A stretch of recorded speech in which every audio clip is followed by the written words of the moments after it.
May 2016 was a time in my life I will never forget. What makes it really special to me, at the same time reflective, was what happened to my mother.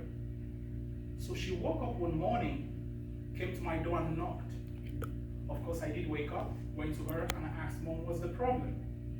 Looking at me, gazed in the eye, she said, I'm having a pain unfamiliar to the way I've ever had it before. Now, I'm sure she has pain because I know how her health is. So I told her, let's go to the doctor so that we can identify what's happening. We went to the doctor looked at her and asked, Miss Chiaka, what's the problem today? And my mom gave a response that will forever stick with me. She tilted her head to the left, looking directly into the eyes of the physician and said, I feel so much pain, it feels like I'm giving birth all over again.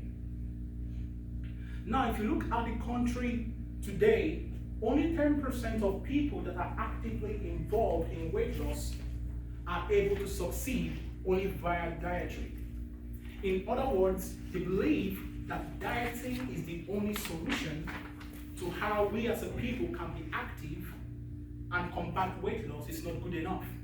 And that will bring me to my topic of today. Today I'll be conversing with you on the importance of being active and how we can implement it in our lifestyle and move ahead and actively get involved in it. In 2017, a woman by name Laura Mendozzi, alongside a group of neuroscientists in Naples, Italy, they made a research with a group of mice. A set was active and another set was inactive. One of the things they identified, as you would guess right, is that the group of mice that were actually allowed to be more active over time, their brain cells were active more. And the precise reason for that was because the endorphins, which are responsible for nourishing the neurons, were running faster along their spinal fluid. It becomes even more interesting because they juxtaposed that result and compared it to the brain of a human being.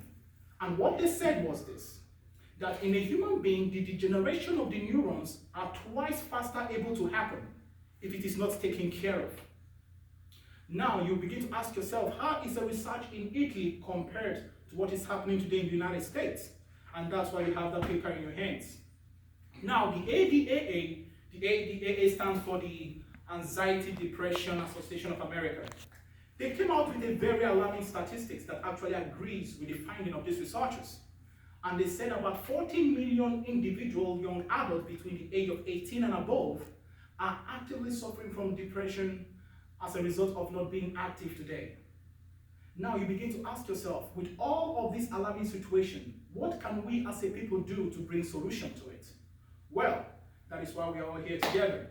One of the things I did observe was that we as a people have to recognize the importance of being active by changing the common room into an activity room, especially for those in schools. The belief and understanding that isolating a child will actually bring mental transformation via discipline has been proven to be false. So they can engage in sports, be it playing basketball, football, or even being punished slightly, just as a repercussion so that they know that that which is done wrong actually has a result for it. Another thing that we can do is also personalize our space. We can buy equipment, fill our rooms with it, and actually exercise with them. And guess what that will help you do? It's going to save you budget. It's going to help your privacy, for those that prefer to be private when exercising, because you don't want people to see the fault, that's okay. And also for those that are germophobes like I am. Wait, look at me, germaphobe. Interesting. But at the same time, it becomes even more exciting, because now you have your own options. So I want you to visualize yourself on how you will impact role models around you, how you are going to transform and transpose lives when you adopt a healthy lifestyle of exercising frequently rather than those depending on just maybe diet or reading books or little muscular movements. So with that being said, we've looked at the fact that there are different ways to combat inactivity and its biological and physiological effects. So the question now lies, what are you and I going to do about it? You see, the government today make bills and legislation concerning our lives today, but guess what? There is one aspect that cannot be controlled when it comes to governmental policies, and that is our personal lives, because that is a personal decision we make.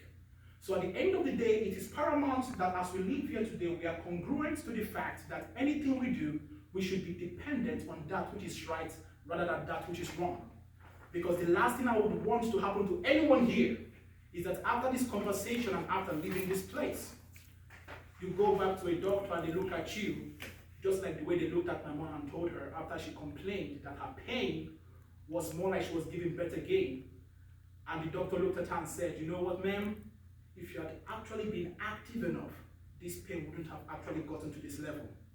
So as we live here today, please marinate on that, move with force, and create the change which you want. Thank you very much.